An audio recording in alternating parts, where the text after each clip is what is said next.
ఈరోజు ఈ వీడియోలో శ్రీ గజానన మహారాజ్ గారు పండరి విఠలుడిగా దర్శనమిచ్చిన గురించి తెలుసుకుందామండి.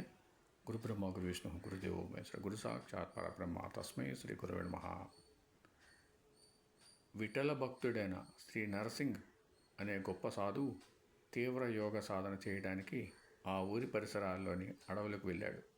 ఒకరోజు శ్రీ గజాన్ హఠాత్తుగా దర్శనమిచ్చారు. కళ్ళు మూసుకొని ధ్యానంలో ఉన్న ఆ సాధువుకు దివ్యమైన కాంతి దర్శనమై కళ్ళు తెరిచి చూడగా పండరీ విఠలుడే తన ముందు నిలబడి ఉన్నాడు.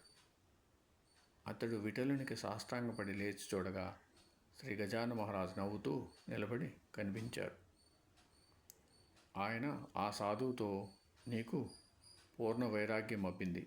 ఇకపై నీరు బురద అంటక చెరువులో నిలబడి ఉండే తామర పువ్వులా జీవించు. నీకు జ్ఞానం ప్రసాదించడానికై విఠలుడే నన్ను పంపించాడు అన్నారు.